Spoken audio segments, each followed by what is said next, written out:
nós vemos numa série então do estudo em Romanos capítulo 8, e nós falamos sobre a dimensão da vida no reino de Deus. Ora, portanto, nenhuma condenação há para aqueles que estão em Cristo Jesus. É uma vida de glória, de felicidade, de plenitude da vida de Deus no coração do homem, pela liberdade, pela nova vida que Jesus instaura. Nós viemos já falando algumas sextas-feiras. Hoje nós vamos falar a respeito de um único versículo somente, apesar de lermos até o versículo 18. Nós vamos dar foco no versículo 18, onde falaremos a respeito do sofrimento do cristão à luz da glória de Deus. E nós vamos ver o porquê esse tema para hoje à noite. Nós vamos ler então capítulo 8 de Romanos, de 1 a 18. E antes de fazer a leitura, eu vou pedir que o Espírito Santo nos oriente, nos ajude na leitura e na exposição bíblica. Oremos. Senhor Deus, nós te louvamos e bendizemos, Senhor, pela nova aliança que o Senhor Deus mesmo instaurou em Cristo Jesus. E temos a esperança e certeza da manifestação da Tua glória pelo Teu Santo Espírito, Senhor, que ministra os nossos corações para vermos a Tua glória, resplandecemos a Tua face. Senhor, é o que eu peço nesta noite, em nome de Jesus. Amém. Amém. Romanos capítulo 8, do versículo 1 ao 18, diz assim a palavra do Senhor: Agora, pois, já nenhuma condenação há para os que estão em Cristo Jesus, porque a lei do Espírito da vida em Cristo Jesus te livrou da lei do pecado e da morte. Porquanto que for impossível a lei no que estava enferma pela carne, isto fez Deus enviando o seu próprio Filho em semelhança de carne pecaminosa e no tocante ao pecado. E com efeito, condenou Deus na carne o pecado, a fim de que o preceito da lei se cumprisse em nós, que não andamos segundo a carne, mas segundo o Espírito. Porque os que se inclinam para a carne cogitam das coisas da carne, mas os que se inclinam para o Espírito, das coisas do Espírito. Porque o pendor da carne dá para a morte, mas o do Espírito para a vida e paz. Por isso o pendor da carne é inimizade contra Deus, pois não está sujeito à lei de Deus, nem mesmo pode estar. Porquanto os que estão na carne não podem agradar a Deus. Vós, porém, não estáis na carne, mas no Espírito, se de fato o Espírito de Deus habita em vós. E se alguém não tem o Espírito de Cristo, esse tal não é dele. Se porém Cristo está em vós, o corpo, na verdade, está morto por causa do pecado, mas o Espírito é vida por causa da justiça.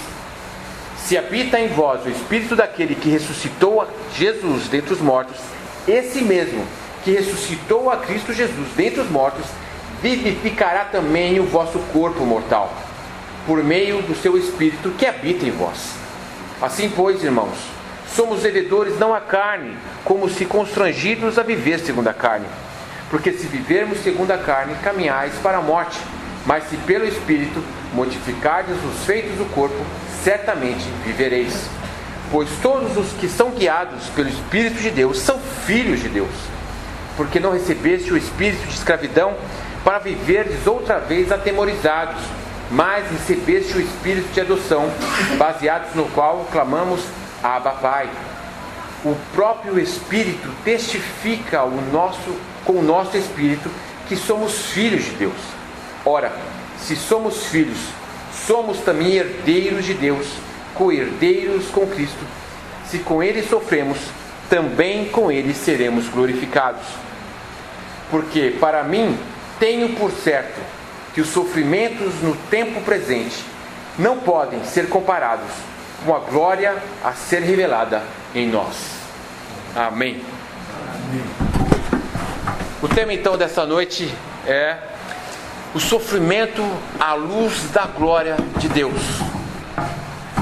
A Bíblia, ela não esconde nada, ela coloca transparente como que as coisas são de fato, tanto da bênção, da glória e da majestade de Deus, como as dificuldades que o cristão vai enfrentar, inclusive os pecados dos crentes que nós temos na Bíblia. São vários: de Adão, Abraão, Moisés, Davi.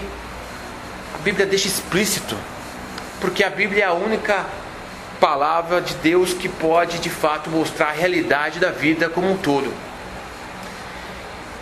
E o sofrimento faz parte da vida dentro do reino de Deus. Então, ao mesmo tempo que nós vemos a glória de Cristo, da restauração do reino de Deus no espírito, na alma do homem, da manifestação da vida celestial de Deus no coração do homem, também existe o outro lado dessa vida, que é o sofrimento. Mas quando a gente olha para o sofrimento simplesmente pelo lado humano, a gente vai se sentir como o coitado. Coitado de mim. Coitado de mim porque eu fui pego de surpresa com uma doença, eu perdi um ente querido, o acaso aconteceu e eu estou sofrendo no meu relacionamento. E por tantos motivos a gente se vê como a vítima das situações das mais complexas que você pode imaginar. Passaremos, porque a vida é dinâmica. O pecado é destruidor. E então, quando estava no seminário, muitas das pregações dos seminaristas eram a respeito do sofrimento. Mas quando a pregação é feita em função do homem, coitadinho de nós, então a pregação vai ser o consolo, o conforto. Olha, continua, vai dar certo. Mas quando a gente olha o sofrimento com relação à glória do propósito pelo qual fomos chamados, você e eu não nos veremos mais como os coitados, como aqueles que estão, meu Deus, preciso fazer terapia, eu preciso recorrer a alguma pessoa, eu estou desesperado, eu estou em depressão, eu estou triste, porque chegou a tribulação na minha casa. Você não vai ver assim. Por quê? Porque quando você olha a vida e o reino de Deus dentro da perspectiva do céu, você reagirá como fala em Abacuque 3. Quando ele está intercedendo pelo povo de Deus, e Deus fala assim: eu vou mandar juízo e o negócio vai ser devastador sobre o meu povo.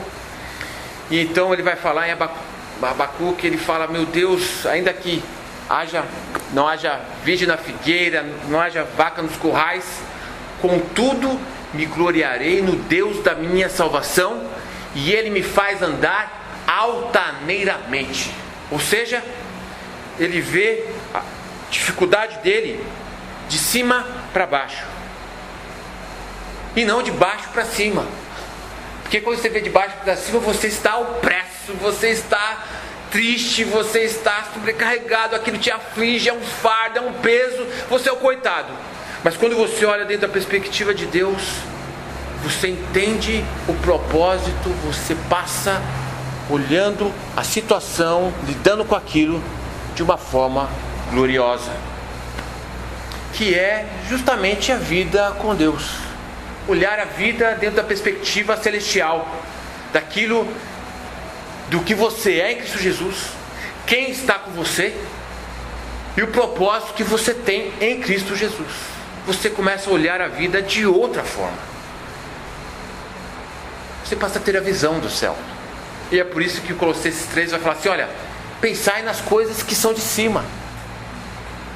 Você é elevado em Cristo Jesus, no conhecimento dele, para viver essa vida no poder do Espírito Santo de Deus, como filhos de Deus. E então abordaremos justamente um versículo, que é o versículo 18, porque o sofrimento faz parte da realidade do cristão, mas com uma grande diferença. A diferença à luz da glória de Deus, que vai dar completamente outro foco de como vivemos o sofrimento.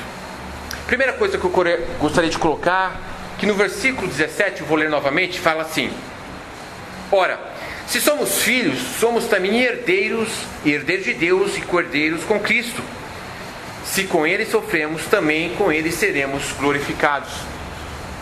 Então todo o capítulo 8 está falando a respeito da liberdade que temos em Cristo Jesus, de como Ele estabeleceu o reino, de como que você tem uma nova vida no Espírito e como que você tem a certeza de que você é filho. E uma das certezas que você é filho é que você vai sofrer por causa da nova identidade que você tem em Cristo Jesus. O sofrimento agora que você vai ter mostra para você que você é filho.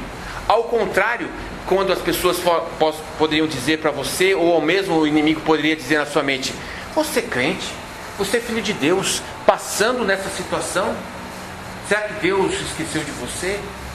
Será que de fato Deus é com você por causa da situação que você está passando? É justamente o contrário. Porque você está passando naquela situação é o que testifica que você é filho de Deus. E a palavra então vai descrever que tipo de sofrimento é esse, para que você veja você falando: não, eu estou triste erroneamente, porque há um propósito, há uma luz aqui que me faz guiar e me comportar de outra maneira. É por isso que Filipenses 4 vai falar assim: olha, alegrai-vos o Senhor. Outra vez vos digo, alegrai-vos. Mas como que você se alegra quando você está no meio da pindaíba, da tribulação e da dificuldade? Como que você se alegra?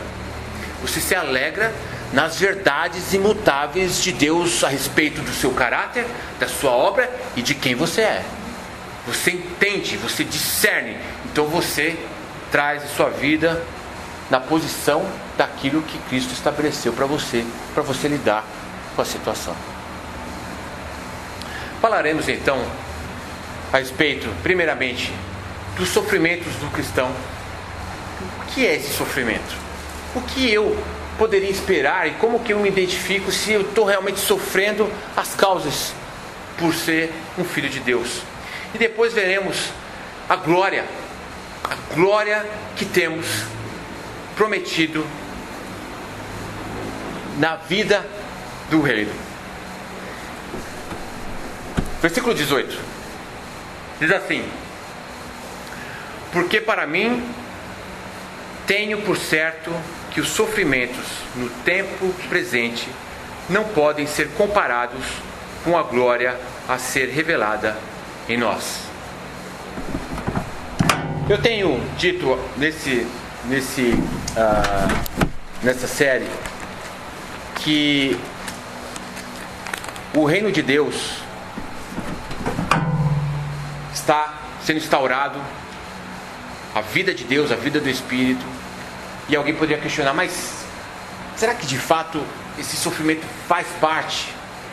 Eu queria abrir rapidamente, antes de falar do sofrimento, em Atos capítulo 14, versículo 21 e 22.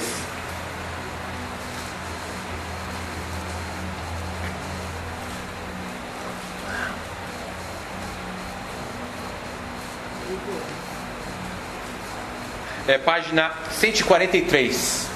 143 da parte final da Bíblia. 143.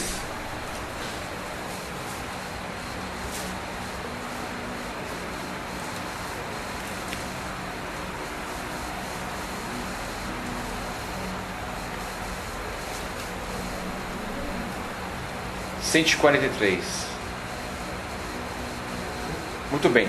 Atos 14, versículo 21 e 22. Diz assim: e tendo anunciado o Evangelho naquela cidade e feito muitos discípulos, voltaram para Listra e Icônio e Antioquia. 22. Fortalecendo a alma dos discípulos, exortando-os a permanecer firmes na fé e mostrando que através de muitas tribulações nos importa entrar no reino de Deus. Ou seja, a tribulação é uma forma que Deus vai usar para que você participe da vida do reino de Cristo. Faz parte da vida do cristão as tribulações e o sofrimento. Então Paulo está retornando e fortalecendo: olha, permanecer firme, porque isso faz parte da vida do cristão. E nós vamos ver então que tipo de tribulação, que tipo de sofrimento são aqueles que o cristão vai ter. Eu vou falar 5 deles. O primeiro deles é a respeito da nova natureza que você passa a ter em Cristo Jesus.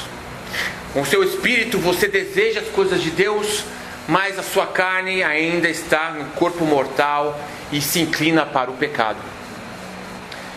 O primeiro sofrimento que temos é justamente o sofrimento de trazer o nosso homem natural debaixo da disciplina da palavra de Deus. E eu queria abrir com os irmãos em Hebreus, vou fazer uma citação rápida. Hebreus 11, 25 é página 242. 242.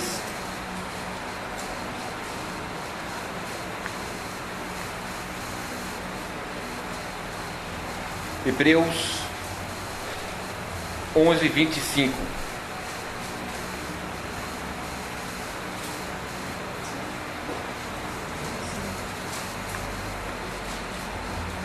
(11, 25) diz assim, vou ler o 24 antes. Pela fé Moisés, quando já homem feito, recusou ser chamado filho de Faraó, filho da filha de Faraó, preferindo ser maltratado junto com o povo de Deus, a usufruir prazeres transitórios do pecado.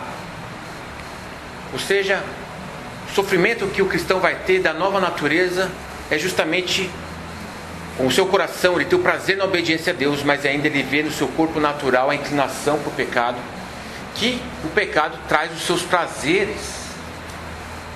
E é o que Moisés fala aqui nesse versículo, que Moisés negou aos prazeres da carne. Essa é uma luta que só o cristão tem. Porque quando ele peca, ele tem a tristeza, porque o Espírito Santo comunica no espírito dele que ele pecou. Só o cristão tem isso.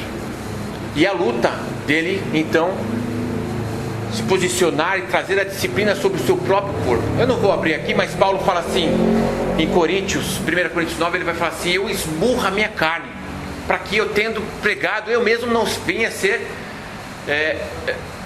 arguido ou corrigido. É uma luta que o cristão tem de trazer o seu homem natural debaixo da obediência da palavra de Deus. E esse sofrimento não é o sofrimento da dor ou da perda, mas é o sofrimento da disciplina em trazer o seu homem natural debaixo da obediência da palavra. Essa é uma característica essencial daquele que é cristão. Porque é o que Jesus fala, aquele que quiser seguir a mim, negue-se a si mesmo, tome a sua cruz e siga-me. Esse negar a si mesmo é uma luta diária. Às vezes você quer dormir até mais tarde, você está com preguiça.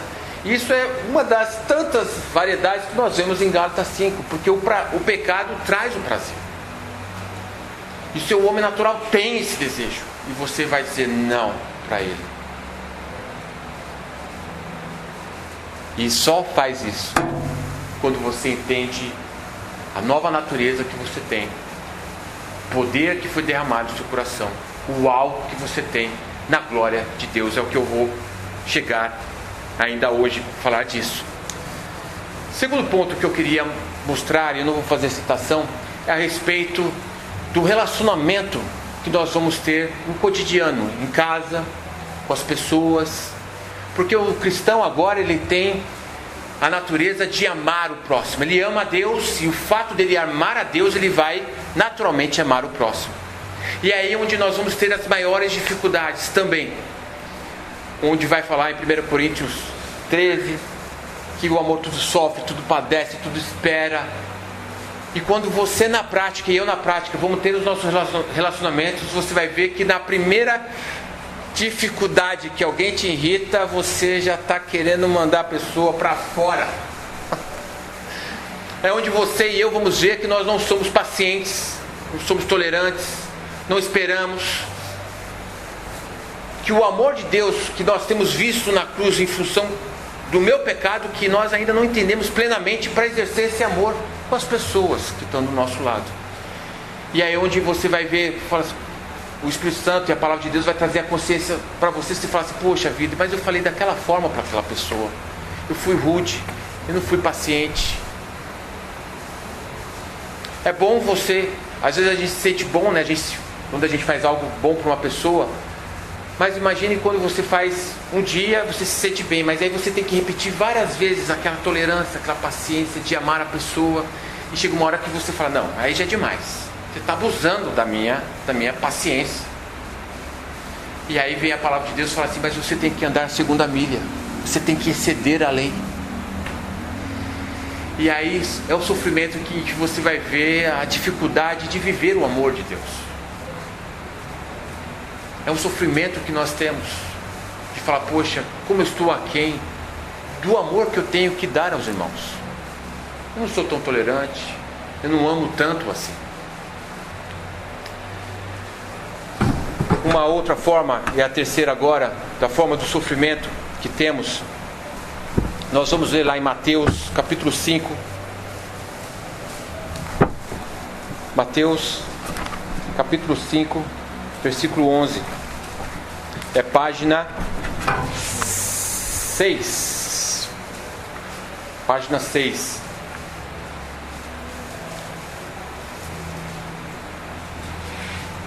Página 6. Mateus capítulo 5.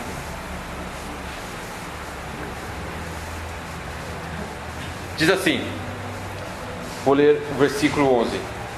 Bem-aventurados sois quando por minha causa vos injuriarem e vos perseguirem e mentindo disserem todo mal contra vós. Versículo 12. Regozijai-vos e exultai, porque grande é o vosso galardão nos céus, pois assim perseguiram os profetas que viveram antes de vós.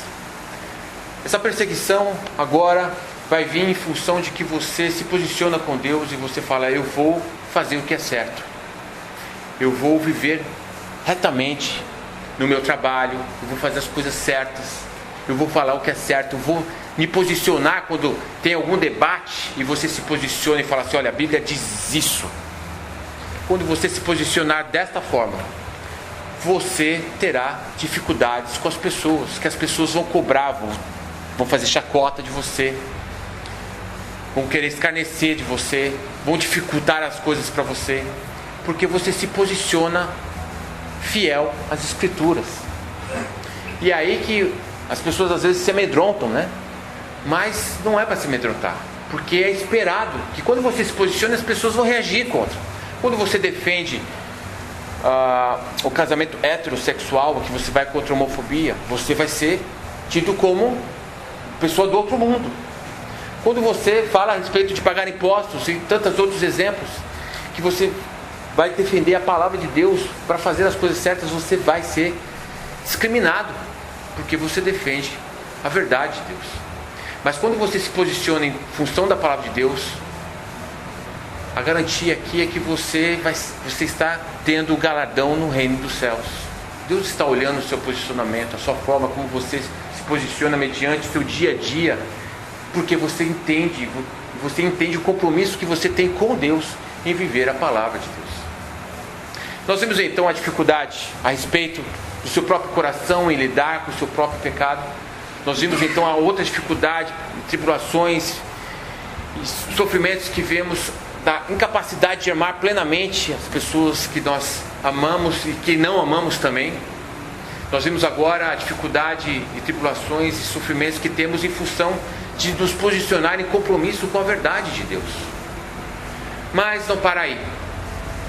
A outra dificuldade em que o cristão vai passar, e esse eu vou citar a passagem de Paulo, não vou ler uma passagem, mas quando ele tem um espinho na carne, e Deus então permite que o maligno venha atormentar Paulo. Isso mostra uma realidade que o cristão passa, onde o maligno vem na sua mente lançar os seus dardos inflamados no seu coração, incitando você ao pecado, incitando você à dúvida do caráter de Deus e da palavra de Deus, para que você se fique ansioso, então você se precipita em tomar uma atitude. Ele vem então apontar e acusar a respeito do seu pecado. Muitas vezes vem com pressão espiritual, e é por isso que cristãos têm opressão e se sentem fragilizados, entristecidos por pensamentos que vêm na sua mente de morte, de tantas outras coisas contrário à verdade de Deus. Por quê? Porque você que crê em Cristo Jesus, que tem o Espírito Santo de Deus, você é um homem e uma mulher espiritual. E tudo que o maligno vai fazer na sua e na minha vida, ele não pode roubar a sua salvação, ele não pode desfazer o reino que foi instalado no seu coração, mas ele fará de tudo para tirar a sua paz, para tirar a sua alegria e para oprimir você e para fazer você pecar contra Deus. Essa é uma das perseguições que só o cristão passa, pelo fato de ser nascido de novo. E é onde você, pelo conhecimento da palavra, arranca a espada e você corta todos os tipos de pensamento pelas verdades de Deus, pelo poder que foi dado a todo aquele que tem o Espírito Santo de Deus. Porque a palavra de Deus é a espada de Deus que penetra na divisão da alma e do espírito. Então você tem todo o armamento de Deus para cortar todo tipo de opressão, de medo, ansiedade, dúvida. Porque você então usa o conhecimento da palavra de Deus para desfazer as mentiras na sua mente e conduzir o seu coração na paz e na verdade de Deus a respeito da sua e da minha vida. Por isso, Romanos capítulo 8. Pensa no versículo glorioso, quando o maligno vem te acusar. Portanto, agora, se eu pequei, eu vou lá e falo: Senhor, me perdoa. E Ele te perdoa por causa da cruz.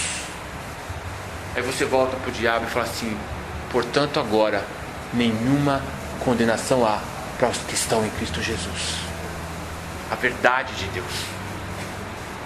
Isso é apenas um dos muitos outros formas que nós podemos usar a palavra de Deus para desfazer as ataduras que o maligno coloca no coração do homem, gerando todo tipo de ansiedade e medo. E a palavra de Deus é o poder de Deus que vai levar você então para ver a sua situação, o seu coração de outra forma, quando você se depara com esse sofrimento.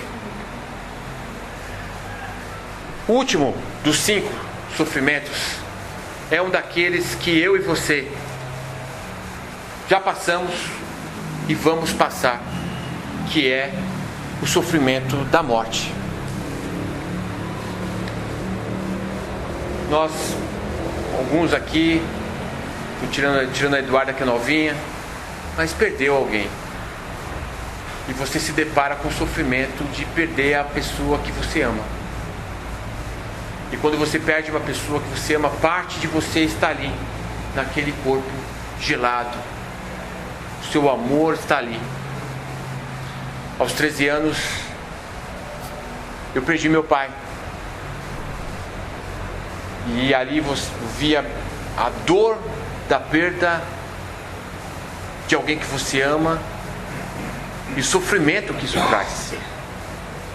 Questionamentos mil me vieram a respeito, mas eu cria na palavra, eu esperava que Deus curasse, mas Deus não fez. Ainda depois de um ano, eu ainda estava chorando pela morte do meu pai. Nós nos deparamos com entes queridos que morreram e vamos deparar com entes que ainda vão morrer. E vamos também nos deparar com a nossa própria morte. Quando você se vê e fala assim: agora chegou a minha vez.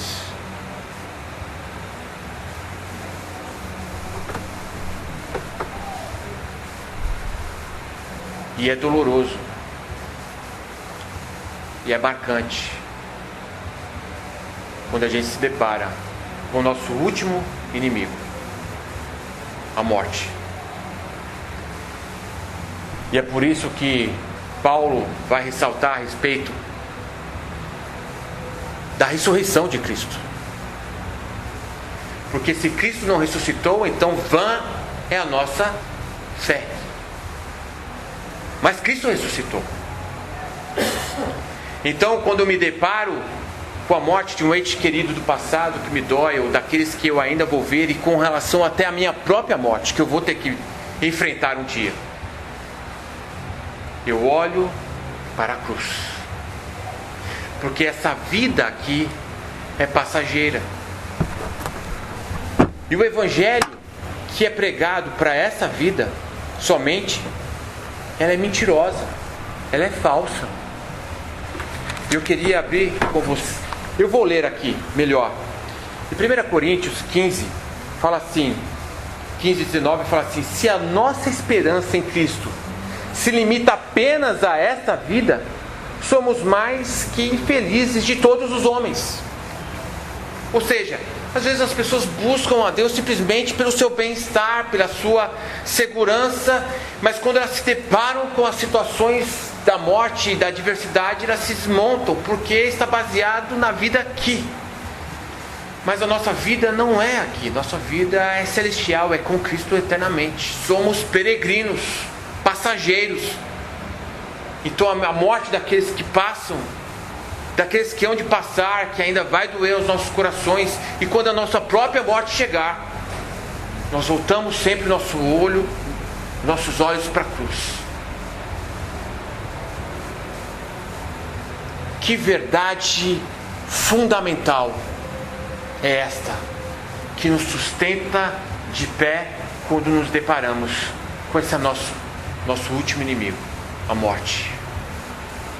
Porque quando Cristo voltar, a trombeta soará e Cristo voltará. E o que é incorruptível se revestirá de incorruptibilidade, e aqueles que nasceram de novo viverá eternamente, e veremos todos aqueles que amamos, que morreram em Cristo Jesus.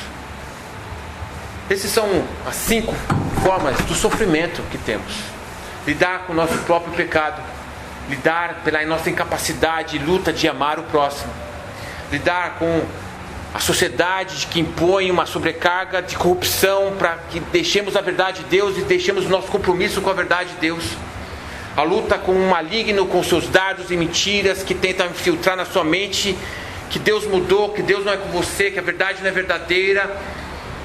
E agora vemos também a questão da morte. 5 formas em que nós passamos por sofrimentos. Mas tudo isso tem um propósito de Deus. Mostra, primeiro, que nós somos filhos. Mas, voltando lá em Romanos, capítulo 8, versículo 18, diz assim: porque para mim tenho por certo que os sofrimentos do tempo presente não podem ser comparados com a glória a ser revelada em nós. Ou seja, tudo isso que vamos passar tem que ser olhado dentro da ótica da glória, do propósito de Deus em manifestar a sua glória na nossa vida. E que glória é essa? A glória da presença do Espírito Santo de Deus plenamente no seu e no meu espírito, manifestando e resplandecendo a imagem de Cristo Jesus até a sua vinda, quando será plena. Eu vou agora fazer uma menção de 1 João capítulo 3 a respeito dessa glória.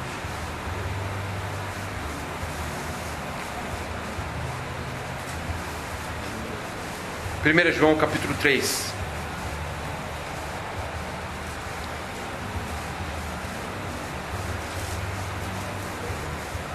É a página 256, desculpa, no final da Bíblia. Página 256.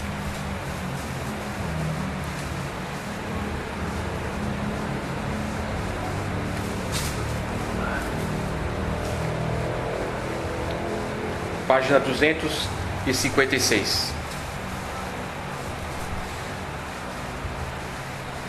Fala assim, capítulo 3, versículo 1. Vede que grande amor nos tem concedido o Pai, a ponto de sermos chamados filhos de Deus. E de fato, somos filhos de Deus. Por essa razão o mundo não nos conhece, porquanto não o conheceu a Ele mesmo. Versículo 2. Amados, agora somos filhos de Deus, e ainda não se manifestou o que haveremos de ser. Sabemos que, quando Ele se manifestar, seremos semelhante a Ele, porque haveremos de vê-lo como Ele é. Esse versículo está falando a respeito dos filhos de Deus e da expectativa da manifestação de Cristo E quando o vermos, seremos como Ele. E de qual forma vemos a Cristo? Sem dúvida nenhuma, esse versículo fala a respeito da vinda de Cristo. Seremos transformados em glória e viveremos com Ele eternamente. Mas também se diz respeito à vida hoje, a manifestação de Cristo hoje, e ver Ele hoje e ser como Ele hoje. E como que Ele faz isso? Através das perseguições, das tribulações.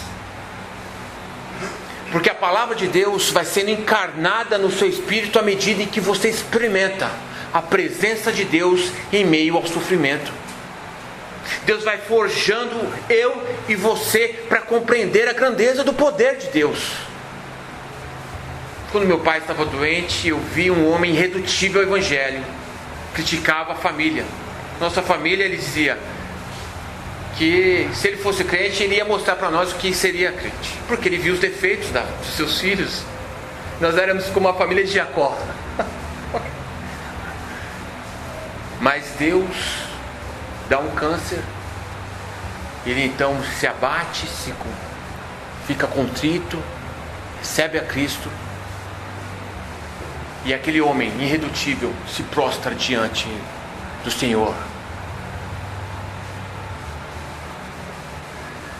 E eu, na minha ignorância, crendo que o Senhor haveria de crer, porque eu tinha fé, me rebelo contra Deus. Como que isso pode acontecer? Mas foi ali que eu entendi que o Senhor faz da sua forma e da forma como Ele quer. Naquele momento foi um caos total, mas olhando 20 anos atrás, quanto o Senhor trabalhou em cada um de nós na minha família, eu, meus irmãos, minha mãe. O poder de Deus, como Deus movimentou toda uma situação para trabalhar em cada um de nós. E não é assim na Bíblia. Os homens que tiveram profundo conhecimento de Deus foram aqueles que passaram pelas maiores dificuldades. Pensa, Abraão, pai Abraão, recebe a promessa de Deus, ele fica alegre, sai da sua terra. Imagine, ele saiu da sua terra para uma terra que ele não conhecia. E então ele se depara, Senhor, cadê minha promessa? E a promessa não vem, e demora, então ele tenta outra solução. E Deus forjando o caráter de Abraão na demora da sua resposta, da promessa. Ao ponto que quando ele vê a promessa se cumprir, que ele tem o filho, ele crê e conhece o Senhor Deus do impossível, a ponto de poder entregar Isaac em sacrifício ao Senhor. Mas antes ele jamais poderia fazer isso se ele não visse o tamanho da glória de Deus em esperar, em não ter condições de ter um filho, e então Deus dá. Seria simplesmente um conhecimento teórico da promessa, mas ele viveu, ele sentiu, ele teve o aperto fisicamente de não ter filho. E quando ele viu o poder de Deus, ele então crê em Deus, sem questionar. Ele não questionou. Mas isso leva um tempo. Essa fé leva tempo para ser construída no coração do cristão, de crer e ser inabalável nas promessas de Deus. É onde que o Senhor vai permitir situações da sua e na minha vida, com propósito. E qual que é o propósito? 1 Pedro capítulo 1, não vou abrir. Ainda que seja momentaneamente necessário passares por provações, para que você seja forjado no fogo de Deus, nas dificuldades, em que você ora e demora a dificuldade, e Deus ali trabalhando na sua vida para te trazer para perto dele, para depender da oração, para buscar da palavra. E aí quando ele age, você fala: Senhor, realmente é poderoso. Aí você vai conhecer a palavra encarnada, porque você experimentou. Você sabe que aquilo é verdade. A glória de Deus sendo manifestado em você. Porque assim como Ele é, o veremos. Isso demanda tempo. Então, o fato de você passar por situações, seja elas quais forem, você pode não saber o porquê no momento, mas a palavra te garante que o Senhor está trabalhando com você e comigo. E para um único propósito: para que você cresça no conhecimento de Cristo e manifeste o domínio do seu homem natural, o amor ao próximo, seu posicionamento diante das pessoas, para que você tenha posição diante dos dardos do inimigo e para que você não tenha medo da morte. Porque você conhece quem te chamou, a sua palavra. Você tem convicções firmes, estabelecidas não em denominação ou nas suas boas obras, mas nas verdades eternas de Deus. Você sabe quem está com você. Você sabe o plano que Deus tem para você. Você anda firmemente. E você deseja isso. Nos primórdios da igreja, quando Jesus então ascendeu aos céus e delegou os seus apóstolos a pregar o Evangelho, as pessoas morriam pelo Evangelho, perdiam os bens e saíam pregando e felizes, debaixo de perseguição. E depois teve a perseguição de Roma. Mas por que as pessoas iam para a morte sendo crucificadas, martirizadas de tanta forma e alegre? Por quê? Como que pode ser isso? Como que as pessoas vendem tudo que tem para distribuir com os outros irmãos da igreja? Como que pode ser isso? Sabe o que é isso? É o conhecimento da glória de Deus, convicção firme nas verdades eternas de Deus, que te leva a experimentar o amor de Deus de uma forma inigualável, a presença, o poder da alegria de Deus, e que não é simplesmente lá para a igreja primitiva, mas é para hoje, é para agora. O resplandecer da nova aliança, da glória de Deus é para hoje. Aonde? No seu espírito, no seu coração.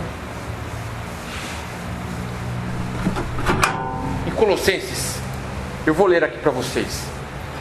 Fala assim: portanto, se fostes ressuscitados juntamente com Cristo, ou seja, se você nasceu de novo, se você está no reino, buscai as coisas lá do alto, onde Cristo vive assentado à direita de Deus. Ou seja, sua mente agora está com o propósito de viver a minha vida, mas para a glória dele. Se eu sou um marceneiro, se eu sou um professor, se eu sou um vendedor de carro, seja lá o que for, meu alvo é Cristo. Deus colocou o que eu tenho para a glória dele, vou fazer para a glória dele. Minha casa, meu trabalho, minha vida é para a glória dele. Senhor, usa a minha vida para que o teu nome seja glorificado como testemunha, como proclamador do Evangelho, na minha vida, na minha atitude, nas minhas palavras. Ele fala: pensai nas coisas do alto, não nas coisas aqui da terra. Ou seja, aquele que espera somente Cristo nessa terra, quão miserável é, só quer a segurança. Senhor, me protege, protege minha família, protege meu pai, protege meu filho. Não, Senhor, estou nas tuas mãos, usa a minha vida, a minha família, tudo que eu tenho para a sua glória. Ele fala assim: porque morrestes e a vossa vida está oculta juntamente com Cristo em Deus. Sua vida está oculta em que sentido? Que a nova natureza que Cristo instaurou no seu e no meu espírito vai se manifestando, vai crescendo a imagem de Cristo Jesus à medida que você experimenta e vive o Evangelho de Deus por meio dos sofrimentos, por meio das tribulações. E você vai tendo as dificuldades e Deus vai ministrando em você a verdade dele, vai transformando a sua forma de pensar, a sua forma de agir, porque a sua vida vai sendo acrescida da imagem de Deus no seu espírito. E ele fala assim, versículo 4: quando Cristo, que é a nossa vida, se manifestar, então vós também sereis manifestados com ele em glória. Que é exatamente o que fala em João 3. Quando você o vê, seremos como ele. E é exatamente o que ele está falando aqui em Colossenses 3. Quando Cristo se manifestar, quando é que Cristo se manifesta?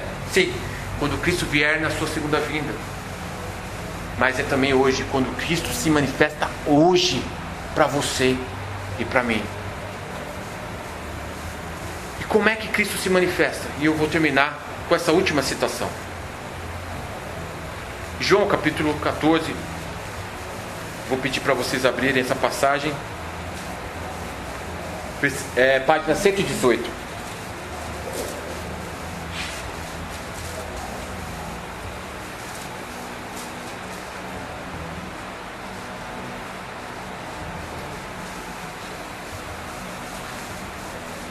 No capítulo 14, versículo 21. página 118.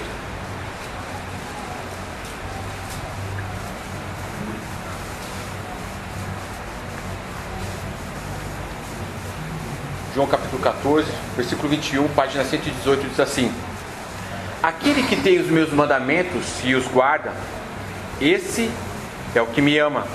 E aquele que me ama será amado por meu Pai. E eu também o amarei e me manifestarei a ele. A manifestação de Cristo é por meio da sua palavra. Por isso que ele fala, aquele que guarda os meus mandamentos e pratica, ou seja, aquele que está buscando a palavra de Deus. Jesus vai se manifestar a você por meio da sua palavra. E é bem verdade que tudo que a gente faz é não orar e não ler a palavra de Deus.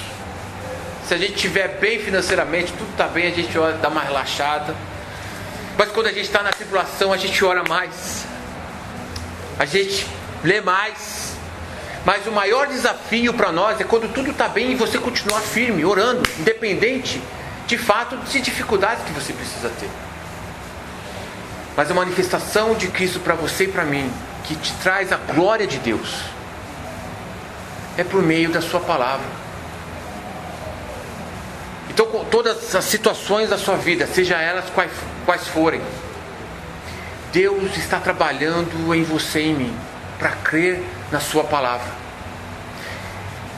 para que você entenda a tamanha glória de quem você serve, o que Ele já fez na cruz e a identidade que você já tem nele.